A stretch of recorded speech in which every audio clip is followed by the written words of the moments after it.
Nossa história começa com o fim de um jogo depois de 3 longos anos, o que não é nada suficiente para o nosso protagonista, um gamer hardcore do Japão. Ele fica totalmente decepcionado com o final, achando curto demais. Para ele, o jogo foi lixo total, e ele quer algo que leve no mínimo 10 anos para zerar. Logo em seguida, ele sai procurando um jogo extremamente difícil, daqueles com balanceamento todo quebrado.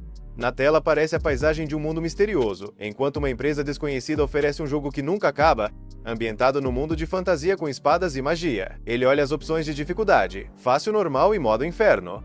A descrição avisa que o arrependimento não vai ser nada comparado ao desespero absoluto que ele vai sentir. No modo inferno, o par exige 100 vezes mais experiência do que no normal. Mas como ele já viu promessas assim antes, escolhe essa opção sem pensar 2 vezes. Várias classes aparecem para escolher: espadachim, herói, até Rei Demônio. Mas a classe Invocador mostra uma dificuldade ainda maior que todas as outras, o que chama a atenção dele na hora. O jogo ainda está em fase alfa, mas mesmo assim ele aperta Start, aceitando virar praticamente uma cobaia. De repente ele desaparece. A próxima sensação que ele sente é algo quente e relaxante. Só que isso muda completamente em segundos, quando o espaço começa a apertar e fica difícil respirar. Logo depois, ele chega nesse novo mundo como um bebê recém-nascido, entendendo na hora o que o jogo quis dizer com reencarnação. O pai dele o segura todo feliz e anuncia que o nome dele vai ser Ellen. Ellen aceita o novo nome e a nova vida sem dificuldade nenhuma, já que a vida passada não tinha nada de especial. Ele era um homem de 35 anos, sem estudos, sem dinheiro, péssimo em romance e só mais um funcionário de escritório. Ele ainda não consegue falar, mas pensa e entende tudo perfeitamente. O japonês é a língua comum desse mundo. Ele nasceu numa família de fazendeiros, numa vila de fronteira que paga impostos para um senhor feudal. O nome do pai é Rodin, um cara trabalhador e super família. A mãe se chama Teresia, muito bonita e gentil. Os dois têm pouco mais de 20 anos, e ele é filho único. De repente, ele boceja, então Teresia o coloca para dormir. Mas quando fica sozinho, Ellen decide tentar abrir a janela de status. Infelizmente, nada acontece, o que deixa ele bem frustrado. Depois de incontáveis tentativas, ele começa a perder a esperança. Mesmo assim, resolve tentar mais uma vez. Dessa vez, uma luz forte aparece e revela um livro. Ele solta um grito sem conseguir se segurar, o que assusta os pais, que saem correndo para o quarto. Allen faz o livro sumir e finge que está dormindo. Quando eles vão embora, ele faz o livro aparecer de novo. Depois de um ano inteiro tentando, finalmente ele consegue ver o que tanto esperava. O livro mostra seus status atuais, nível 1 e classe Invocador. Uma das páginas explica sua habilidade de invocação. Ele já pode criar invocações, mas elas são limitadas a insetos e animais. Ellen percebe que só tem acesso ao Rank H, o pior de todos. Outra página aparece com uma mensagem agradecendo por jogar e perguntando se ele está curtindo esse mundo. O deus da criação pede desculpa pela demora em entregar o Grimório. A administradora se chama Mir. Mir explica que, como ele escolheu uma classe ainda em testes, a papelada demorou mais. Por fim, ela avisa que não aceita perguntas nem cancelamentos sobre a escolha da classe. Ellen quer invocar alguma coisa, então tenta invocar um inseto. No começo, nada acontece. Como não existe guia de jogo nesse mundo, ele precisa testar tudo sozinho. Ele acha que primeiro precisa usar a habilidade Criar, e quando faz isso, surge uma carta. Sua primeira invocação é uma carta de inseto Rank H, com resistência +1 e agilidade +1. Todo empolgado, ele tenta invocar o inseto da carta, mas a mãe entra no quarto. Ele finge que está dormindo de novo e deixa para depois. No dia seguinte, Ellen finalmente invoca o inseto. A carta vira partículas de luz e forma um gafanhoto gigante, que pula direto na cara dele. Depois de observar o inseto, Ellen se pergunta se ele vai obedecer ordens. Ele manda o gafanhoto se aproximar, mas o bicho ignora e sai do quarto. Ellen confere o grimório e vê os status do gafanhoto. Ele pode dar um nome, então chama ele de Denka. O livro também mostra uma parte chamada Buffs. Ele vê que resistência e agilidade estão em +1 e percebe que isso aumenta os próprios atributos dele. Ellen fica tão empolgado que acaba falando alto demais, e Teresia entra no quarto. Quando ela vê o inseto gigante, entra em pânico e pisa no Denka sem nem pensar 2 vezes. Depois de alguns dias treinando suas habilidades, Allen cria uma besta Rank H. Ele invoca um rato Rank H chamado Korosuke, que é tão burrinho quanto o Denka, mas pelo menos usa a habilidade quando recebe uma ordem. Ele pode guardar até 10 cartas de invocação para cada criatura. Quando junta 10 cartas do Shorosuke, o atributo de ataque dele aumenta em 10 pontos. Agora ele já tem uma força maior do que a de qualquer bebê normal. A experiência necessária para subir de nível no modo inferno é 100 vezes maior do que no modo normal. Antes de continuar, O pai dele volta para casa todo coberto de sangue. O Rodin tranquiliza Teresia dizendo que é só sangue da caça. Todo animado, ele conta pro Allen que hoje derrotou um javali. O Allen sabe que o pai é um servo, mas quando chega o outono e o inverno, ele sai para caçar monstros. O Rodin diz que era um javali gigante enorme e pergunta se ele quer ver. O Allen aceita na hora. Depois de se despedir da Teresia, o Rodin carrega o Allen no colo e comenta que os vizinhos já estão cortando a carne. Enquanto caminha, o Allen observa o mundo de fora pela primeira vez. O pai aponta para um bando de pássaros chamados albarrerons e diz que isso anuncia a chegada do outono. O Rodin confessa que deu o nome de Allen por causa dos albarrerons e explica que para eles o céu é o limite. Eles podem voar para onde quiserem, e isso é a verdadeira liberdade. Ele acha isso incrível, mas conta que a Teresia quase arrancou a cabeça dele quando ouviu essa história. O Rodin continua andando e o Allen acaba dormindo. Quando abre os olhos de novo, ele vê o javali gigante que eles derrotaram. O Allen acha aquilo assustador demais e sabe que nunca conseguiria vencer um bicho tão enorme. Um homem chamado Gerd se aproxima e anuncia que o campeão, peso pesado do dia, chegou. Todos os homens aplaudem o Rodin por ter caçado o javali gigante. O Gerd muda de assunto quando percebe que ele trouxe o filho. O Allen cumprimenta ele educadamente, o que surpreende o Gerd, já que ele só tem 1 ano. O Gerd comenta que a filha dele tem a mesma idade e nem de longe é tão educada assim. O Allen pergunta se os javalis gigantes são fortes. O Gerd responde que eles são monstros de rank C e que são necessários pelo menos 20 homens para derrotar um. O Allen faz questão de guardar bem essa informação. 10 meses depois, o Allen está quase com 2 anos e já alcançou nível 2 em invocação e nível 2 em criação. Ele também conseguiu expansão nível 1 e desbloqueou a função de anotações do Grimório. Todo animado, ele abre a página de status e vê que agora pode criar cartas de criaturas Rank G. Ele também desbloqueou a habilidade de fundir invocações e o espaço do inventário de cartas dobrou. O Allen quer começar a fundir suas criaturas, mas percebe que não tem MP suficiente. Depois do jantar, ele tenta fundir 2 cartas Rank H do Shorosuke, mas nada acontece. O Grimório avisa que ele não tem MP suficiente, mesmo estando com o MP no máximo. Quando ele faz 3 anos, já tem várias cartas, incluindo feras, insetos e pássaros Rank G. O Allen funde 2 cartas e consegue uma carta de pássaro Rank G, que ele chama de Chappie. Quando invoca, o pássaro pousa no ombro dele. Ele tem a habilidade de imitação de voz. O Allen não entende o que isso significa até o Chappie repetir exatamente tudo o que ele disse. Ele acha isso muito da hora. Depois ele invoca um sapo chamado Pionta e uma tupeira chamada Mogusuke, 2 feras Rank G. O Allen pede pro Pionta usar provocar, e o sapo começa a pular enquanto a pele dele brilha. Depois ele pede pro Mogusuke usar escavar, e a tupeira começa a cavar um buraco enorme. O Allen confirma que o Mogusuke dá para usar para fazer armadilhas de queda. Ele entende que o segredo para virar um grande invocador é conhecer bem os bônus de atributos de cada criatura. Esse é exatamente o tipo de jogo hardcore que ele sempre quis. O sino toca e ele já sabe o que vem por aí. A Krena, filha do Gerd, aparece toda animada chamando ele para brincar de duelo de cavaleiros. Ele sai do buraco e cumprimenta a Krena. Ela aponta uma espada de madeira para ele, e o Allen aceita o desafio. Ele sabe que tem que levar essas brincadeiras a sério, porque ela é surpreendentemente rápida e não pega leve de jeito nenhum. O Allen colocou todos os bônus das criaturas dele em agilidade, e mesmo assim mal consegue acompanhar o ritmo dela. A Krena chega a quebrar a espada de madeira e continua atacando como se nada tivesse acontecido. No fim do dia, os pais do Allen aparecem para resgatar o coitado. Enquanto isso, a Teresia está esperando outro bebê. Quando a Krena vai embora, o Allen se levanta e decide ajudar a mãe a carregar os vegetais. À noite, durante o jantar, ele diz pro pai que quer ajudar na colheita das batatas, já que a mãe tá grávida. Isso pega os dois de surpresa. O Allen garante que é forte o suficiente. A Teresia diz que crianças como ele não deveriam trabalhar. O Rodin concorda e fala que ele já ajuda bastante em casa. O pai então fala firme que ainda não é a hora, e que enquanto puder, o Allen devia aproveitar a vida sem ter que ralar no campo. Nesse momento, o Allen entende que eles estão praticamente presos à classe dos servos para sempre, e que o trabalho no campo é extremamente pesado. Mesmo assim, ele aceita a decisão dos pais. A Teresia comenta que percebeu que ele anda jogando pedras na árvore lá atrás. O Rodin pergunta o motivo. O Allen explica que desde que o pai contou que existem monstros na floresta, ele quer proteger a mãe jogando pedras neles. O Rodin ri e elogia a coragem do filho, mas no fundo o Allen sabe que ele só estava testando para ver se conseguia aprender habilidades além da invocação.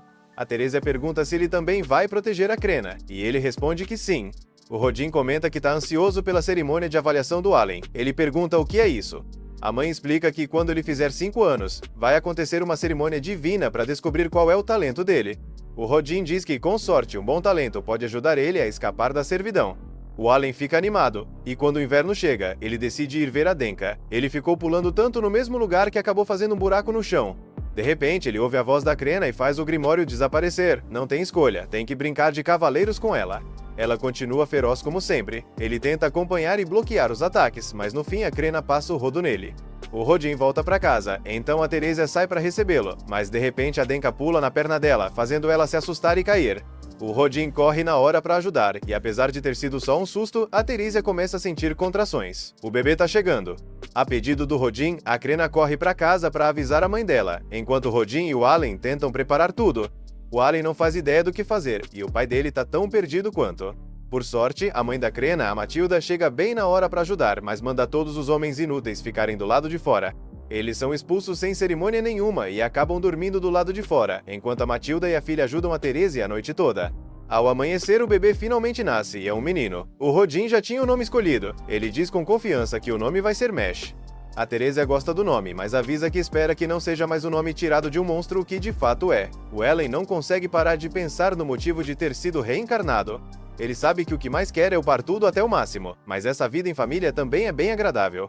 Ele ainda não sabe exatamente como vai fazer isso, mas tem certeza de uma coisa: ele quer libertar toda a família daquele destino duro e cansativo da servidão. Num dia novo, o Ellen estava caminhando com o pai dele e pergunta como é a cerimônia de avaliação. O pai explica que é um evento especial em que todo mundo, de serva nobre, tem que participar quando completa 5 anos de idade, e que se der sorte de ter algum talento, a pessoa pode sair da servidão. O único problema é que isso vem junto com um monte de rivais. O Ellen pergunta por que ele diz isso, e o pai explica que, assim que eles se estabeleceram nessas terras, o pessoal começou a ter filhos sem parar, tipo, pior que coelho. E agora tem um monte de crianças prestes a completar 5 anos, ele incluso. De repente, eles ouvem a pequena Crena, e o pai dela mais à frente, então decidem ir junto. Depois de andar um pouco, eles veem o vilarejo dos plebeus à distância. Quando chegam ao lugar onde a cerimônia vai acontecer, veem vários plebeus e servos reunidos. De repente, as portas se abrem, e 3 membros da igreja saem abençoando todo mundo em nome de Elmia, o deus da criação. Eles desejam boa sorte a todos, e comentam que aquele país já viu heróis cuja linhagem começou até na servidão. Isso deixa alguns plebeus chocados, sem acreditar muito nisso. A mulher então dá exemplos: Santa Clays, que nasceu plebeia, e Berk, o mestre da espada, que era apenas um servo. Ao ouvir isso, o Allen se lembra de que no jogo, classes como herói e mestre da espada tinham que começar de uma classe social baixa. Mesmo sendo algo do jogo, ele acha que isso também se aplica àquele mundo. Então faz sentido todo mundo, do mais alto ao mais baixo, ter que passar pela cerimônia. Depois da apresentação, eles são convidados a entrar. Lá dentro, o Allen observa as estátuas dos deuses adorados naquele lugar. A do meio é a de Elmea, o deus da criação, o que faz ele se lembrar da época em que os desenvolvedores mandaram uma carta para ele. Logo em seguida, a cerimônia de avaliação começa. Primeiro, chamam o chefe da vila de Boji e o filho dele, Thomas. Pedem pro garotinho colocar a mão na bola de cristal, e quando ele faz isso, os parâmetros aparecem numa placa de metal. Eles descobrem que ele tem talento para comerciante. O pai fica todo feliz e corre para parabenizar o filho, e assim as pessoas vão passando. Alguns não têm talento nenhum, outro descobre que tem talento para usar machado, com atributo Rank A. No final, só sobram o protagonista e a Crena. Chamam a garota de cabelo rosa primeiro. Ela corre animada e quando coloca a mão na bola de cristal, ela começa a brilhar com tanta intensidade que todo mundo fica preocupado. Mas os membros da igreja ficam impressionados, porque ela tem o talento de mestre da espada, um dos melhores que existem. Ao ouvir isso, todo mundo se empolga, sem acreditar que o mestre da espada apareceu naquele vilarejo esquecido. O pai dela a parabeniza, mas a menina parece meio decepcionada, porque não era espadachim. Já o Allen fica tranquilo. Ele já imaginava que algo assim ia aparecer, considerando a força absurda dela. Sem mais enrolação, o reverendo chama o Allen. Ele fica nervoso, porque finalmente vão descobrir que ele é um invocador. Ele coloca a mão na bola de cristal e ela começa a brilhar, jogando ele longe. Tudo indica que é algo incrível. Mas quando o reverendo se aproxima e diz qual é o talento dele, responde que, infelizmente, ele não tem talento nenhum. O Allen não consegue acreditar nisso. Ele se aproxima para ver os próprios parâmetros e descobre que todos estão em Rank E. Irritado, ele xinga os desenvolvedores e reclama que eles precisam aprender a debugar o jogo, porque agora ninguém vai saber que ele é um invocador. Nisso, o pai dele se aproxima e, sem tocar no assunto, diz para ele ir para casa, já que a mãe está esperando. Quando chegam, a mãe e o irmão os recebem felizes. À noite, eles jantam juntos, e os pais dizem que talento não importa, porque ele sempre vai ser o orgulho deles. Vendo como os pais são compreensivos, o Allen fica grato por ter nascido naquela família. A cena termina com um abraço em família. Enquanto dormiam, o protagonista estava testando o grimório dele. Ele comenta que aprendeu algo novo naquele dia. Ele é o único naquele mundo jogando no modo Hell, já que todo mundo na cerimônia tinha 5 anos, o que significa que todos deveriam estar no nível 1, igual a ele. Mas o sistema de rank provavelmente mostra o quanto cada pessoa pode evoluir a cada nível.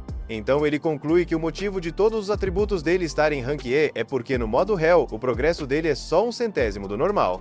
Levando isso em conta, os ranks devem estar mostrando apenas essa fração do valor real dele. Ele imagina que isso faria qualquer pessoa normal arrancar os cabelos, mas não é o caso dele, já que ele veio para esse mundo justamente para botar jogos medíocres no devido lugar, embora antes precise fazer os desenvolvedores consertarem aquele jogo idiota. Pegando o grimório, ele decide reclamar escrevendo tudo o que pensa. No dia seguinte, a gente vê ele caminhando com a mãe. Ele pergunta o que tá acontecendo com o pai, já que percebe ele agindo de um jeito estranho. A Teresia diz que ele tá assim desde que chegou tarde em casa na noite anterior. À tarde, eles vão para casa do Gerd comemorar o talento da Crena. A pequena, toda feliz, conta que descobriu que o talento dela é melhor do que o de espadachim. O Ellen faz cara de surpreso e pergunta se é verdade. A Crena continua dizendo que agora vai ficar ainda mais forte. Nisso, a Mireilla comenta que o chefe da vila passou lá em casa e deu uma bebida para comemoração. O Rodin fica feliz, mas lembrando que tá chateado com aquela família, dá os parabéns desejando que eles aproveitem a bebida. O Gerd ressalta que naquela casa os convidados bebem primeiro. Percebendo essa atitude, o Allen pergunta se talvez o pai esteja com ciúmes por causa desse negócio de talento, mas logo descarta isso, lembrando que o pai não é assim. Nessa hora, ele escuta os dois começando a discutir. O Rodin diz que a Crena tem um talento incrível e que isso é motivo de comemoração. Aí o Gerd exige uma explicação do porquê ele disse que ia cortar relações com a família deles. O Rodin explica que não quer isso, mas como a Crena vai entrar na cavalaria e servir ao país, eles não deveriam perder tempo socializando com plebeus. O Allen finalmente entende que o pai tá tentando ajudar de um jeito que ninguém pediu. O Gerd puxa o Rodin e diz que isso não é importante. O Rodin insiste que é sim. Aí os dois começam a discutir de vez. Vendo que a situação tá escalando, o Ellen pede pra Crena acalmar os dois. Ela pega a espada e intervir, mas as esposas chegam primeiro e dão uns tapas neles. Problema resolvido. A Crena continua comendo como se nada tivesse acontecido. O Allen pergunta pra Mireia se eles brigam sempre assim. Ela responde que sim, mas que a paternidade ajudou a acalmar os dois, porque antes eles até se batiam de verdade. As mães contam que os 4 são amigos de infância, cresceram na mesma vila e há 10 anos surgiu a ideia de fundar uma nova vila. Então eles decidiram ir juntos e até fizeram uma reunião em grupo para combinar como iam construir as casas. Elas perguntam se o Ellen não reparou que as casas têm o mesmo design. Ele responde que sim. Aí o pai comenta que foi mais fácil construir tudo ao mesmo tempo, então dividiram as tarefas. No outro dia, enquanto os pais trabalhavam, chega a notícia de que a Ordem dos Cavaleiros está procurando a Crena. Na Vila dos Plebeus vemos pais e crianças reunidos. Nisso aparece o garoto do talento com o machado. Ele pergunta pro protagonista o que ele acha que tá fazendo ali, já que gente sem talento não tem lugar naquele espaço. A Crena fica irritada ao ouvir isso e tenta bater nele, mas o pai dela impede. De repente, o chefe da vila anuncia que a Ordem dos Cavaleiros chegou. As pessoas abrem caminho. O garoto do machado fica boquiaberto, porque o próprio capitão veio, um mestre da espada. Ele se aproxima do chefe e pergunta pela Crena. Ela é chamada na hora. Vemos a garota de cabelo rosa se aproximando junto do pai. A pequena se apresenta de forma educada, entre aspas. Ao vê-la de perto, o capitão ordena que ela lute um duelo. O Gerd questiona, dizendo que ela só tem 5 anos e nunca nem usou uma espada de verdade. O capitão lembra que ela é uma Sword Master, então não deveria ter problema. Com um olhar frio, ele pergunta se por acaso mentiram pra ele e ousaram enganar o barão. O Z9 chama o vice-capitão e manda ele se preparar. O protagonista fica confuso. O capitão então explica ao Gerd que falsificar os resultados da cerimônia de avaliação é punido com pena de morte. Por isso, eles precisam confirmar se o talento dela é legítimo. Foi assim que ele anuncia o duelo de esgrima. Todo mundo fica chocado. A Gerd implora para que não façam isso. Porém, o capitão deixa bem claro que, se ela não lutar, a família inteira dela vai ser executada. A pequena não demonstra nenhuma preocupação. Quando vê uma espada de verdade, fica toda animada e diz pro pai que vai lutar. Então vemos ela frente a frente com o vice-capitão. Os dois se apresentam e aí descobrimos que o nome dele é Ludbrand.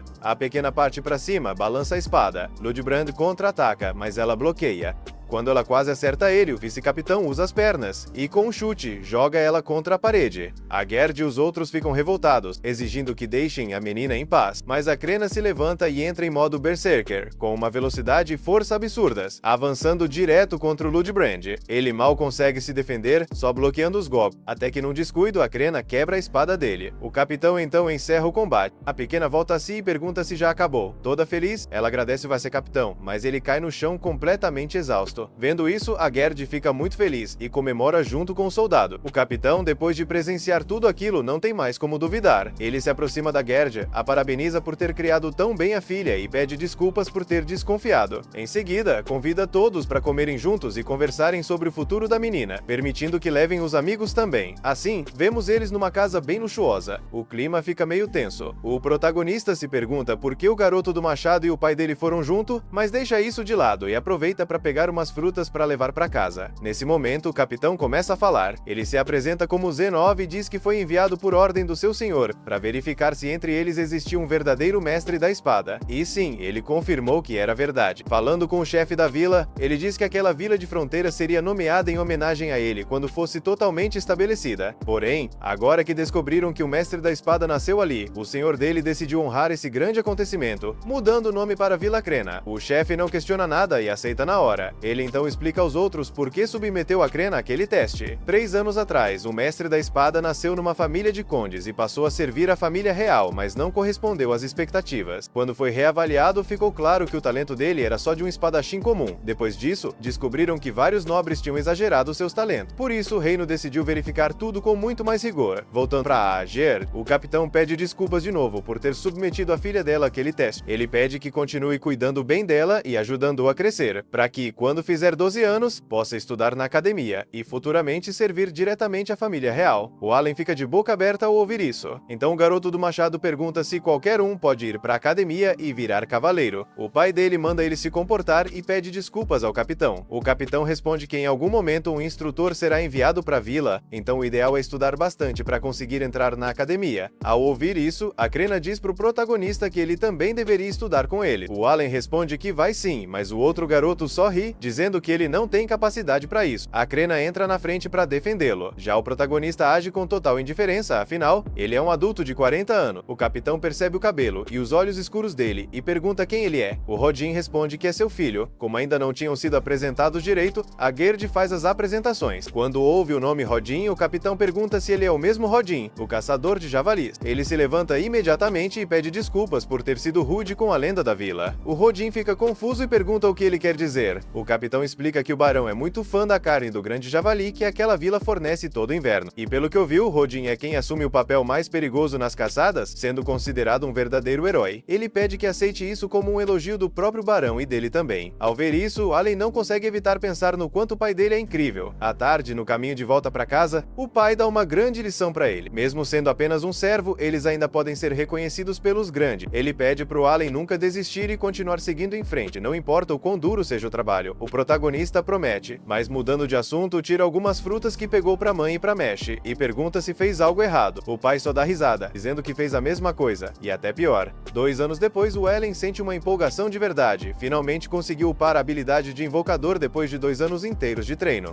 O grimório dele agora mostra uma nova função chamada Upgrade, o que faz ele se perguntar se agora vai conseguir invocar criaturas bem mais fortes. Ele fica todo animado, pensando que com o tempo talvez consiga invocar algo absurdo, tipo um dragão. Levou 2 anos completos para chegar nesse ponto. Pensando bem, ele percebe que todo o esforço e a espera realmente valeram a pena. Mais tarde naquela noite, a Teresa e o Rodin anunciam que estão esperando outro filho, e acham que dessa vez vai ser uma menina. Todo mundo começa a pensar em possíveis nomes. Do nada, o grimório do Allen aparece, e quando ele olha dentro, vê claramente escrito o nome do deus da criação. Sem pensar 2 vezes, o Allen sugere que chamem a bebê de Elmia. Os pais dele imediatamente mandam ele calar a boca, bem bravos, e avisam para nunca mais sair pronunciando o nome sagrado do deus assim, de qualquer jeito. Só então o Allen percebe que falou besteira e tenta mudar de assunto o mais rápido possível. Ele faz isso apontando que a cicatriz de caça do pai está se curando rápido demais. O Rodin explica que ganhou aquela cicatriz quando superou um dos testes dos deuses, durante uma caçada perigosa a um javali.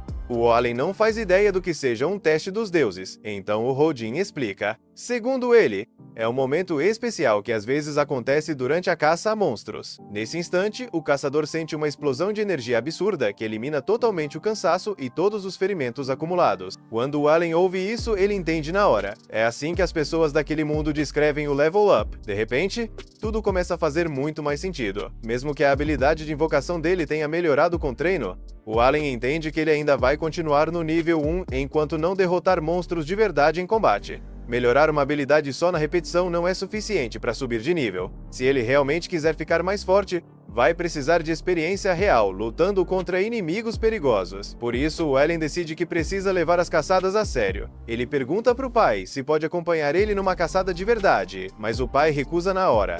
O Rodin lembra o Ellen com firmeza que caçar não é brincadeira.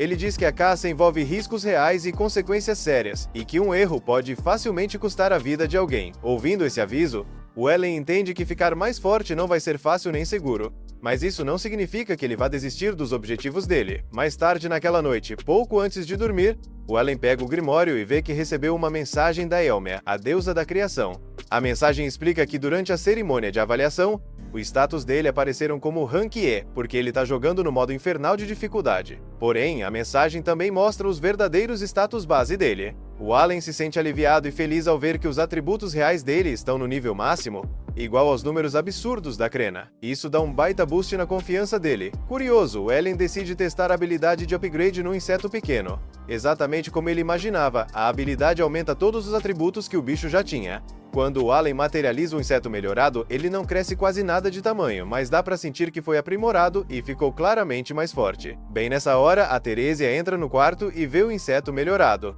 Ela se assusta e, antes que o Allen consiga impedir, esmaga o bicho com o pé. Mesmo assim, o Allen não desiste dos experimentos. Ele passa o resto da noite invocando várias criaturas e testando as novas habilidades. Ao amanhecer, ele chega a uma conclusão importante. Os upgrades que ele aplica numa carta invocada não desaparecem quando a criatura é dispensada. Isso significa que desde que ele tenha mana suficiente, dá pra ir melhorando todas as cartas do inventário aos poucos. Pouco depois dessa descoberta, o Rodin se prepara para sair em mais uma caçada. Todo mundo se despede e deseja boa sorte para ele. Mais tarde, enquanto o Allen faz alguns afazeres, ele percebe que não conseguiu criar nenhuma fusão nova, apesar de tentar várias vezes. A única combinação que ele ainda não testou é fundir uma carta de pássaro com uma de inseto. Quando ele finalmente tenta essa fusão específica, o Ellen sorri ao ver o resultado aparecer, mas o sorriso dura pouco quando ele percebe que a nova carta é só uma criatura em forma de maçã. De primeira, ele fica decepcionado, mas logo decide olhar com calma os bônus específicos da carta. Conforme vai lendo, o sorriso volta. Ele percebe que finalmente conseguiu uma criatura que dá bônus de pontos de mana, algo que ele vinha procurando desesperadamente. E isso é um avanço gigantesco, porque significa que ele vai conseguir fazer muito mais ações e invocações ao longo de um único dia. Antes dessa descoberta, o Ellen achava que levaria várias décadas para subir de nível direito. Agora, graças ao bônus de mana dessa criatura, ele percebe que todo o processo pode ser reduzido para apenas alguns anos. O Ellen materializa a carta, e a estranha criatura em forma de maçã aparece na frente dele. Pensando um pouco, ele decide chamar a criatura de Mukakin. Depois de um tempo, o Mukakin mostra sua habilidade especial. A criatura afunda no chão e se transforma num talo alto que solta um aroma doce e agradável. O Ellen fica lá, respirando aquele cheiro relaxante, quando de repente vê a mãe dele se aproximando. Ele tenta dispensar o talo às pressas, mas ele não desaparece. A mãe dele chega perto, percebe a planta estranha, mas não dá muita importância, já que o cheiro é bom e bem relaxante. Mais tarde naquele mesmo dia, a Crena aparece para mais um treino de rotina. Durante o combate de treinamento, a Crena dá uma surra completa no Allen e derrota ele várias vezes seguidas. Mesmo assim, quando o treino acaba, a Crena admite que o Ellen ficou um pouco mais resistente. O Ellen fica em choque ao ouvir isso e corre para checar o Grimório. Olhando os status, ele vê que tanto a resistência quanto o ataque dele aumentaram um pouco. Aí ele começa a se perguntar se aquele aroma doce do Mukakin teve alguma coisa a ver com isso. Com o passar do tempo, o Ellen percebe que agora eles têm fertilizante de sobra por causa dos subprodutos do Mukakin. Depois de fazer uns testes simples, ele finalmente entende como a habilidade especial do Mukakin funciona de verdade. Ele descobre que a habilidade Aroma reduz o tempo de recuperação de mana de 6 horas para 5. Isso permite que ele faça muito mais coisas e invocações num único dia. Mesmo assim, o Allen não consegue deixar de se sentir inquieto, porque sempre tem a sensação de que o tempo nunca é suficiente. Mais tarde naquela noite, o Allen e a mãe começam a ficar preocupados, porque o Rodin ainda não voltou para casa. Conforme o tempo passa, a preocupação vai virando medo de verdade. Até que de repente eles ouvem uma gritaria alta e muita confusão vindo lá de fora. Quando eles saem correndo para fora, vêm vários aventureiros carregando o Rodin numa maca improvisada. Ele tá claramente muito ferido e mal consegue ficar consciente. Assim que levam o Rodin para dentro de casa, o Helmius explica o que aconteceu durante a caçada. Ele conta que o Rodin levou uma presa de javali direto no abdômen. Eles só conseguiram manter ele vivo por enquanto graças a uma erva de cura especial.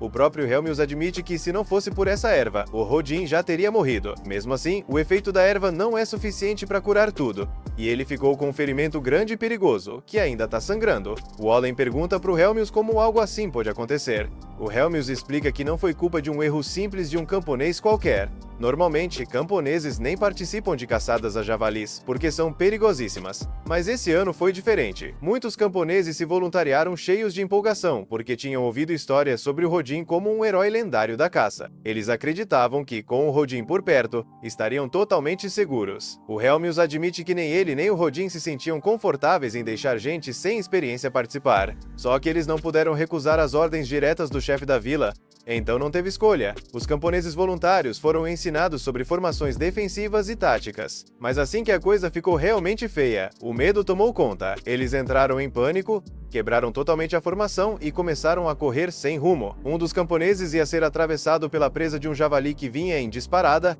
mas foi justamente nesse momento crítico que o Rodin entrou na frente. Ele salvou o cara, mas acabou levando o golpe no lugar dele. Mais tarde naquela noite, o Rodin finalmente acorda do desmaio e todo mundo solta um suspiro de alívio. Mesmo assim, o Ellen não consegue parar de se culpar. Ele percebe que foi praticamente inútil nessa crise. O Allen entende que ficou focado demais em subir de nível e melhorar as próprias habilidades de um jeito egoísta. Por isso, não prestou atenção no que estava acontecendo ao redor, nem nas pessoas que realmente precisavam da ajuda dele. Ele lembra que tem uma família que precisa proteger a qualquer custo e, em silêncio, faz a promessa de ficar forte o bastante para realmente proteger todos eles. Pouco depois, o Helmius aparece trazendo a parte da carne que cabe ao Rodin pela caçada bem-sucedida. Depois disso, Helmius diz pro Rod não se preocupar com nada durante o inverno que vem aí. Ele só precisa focar em se recuperar. É aí que o Ellen também fala. Ele diz pro pai descansar tranquilo, sem se preocupar, porque a partir de agora ele vai cuidar de tudo e sustentar a família enquanto o Rodin se recupera. No dia seguinte, o Allen cumpre a promessa direitinho. Ele faz trabalhos pesados, como buscar água no poço e carregar tudo até em casa.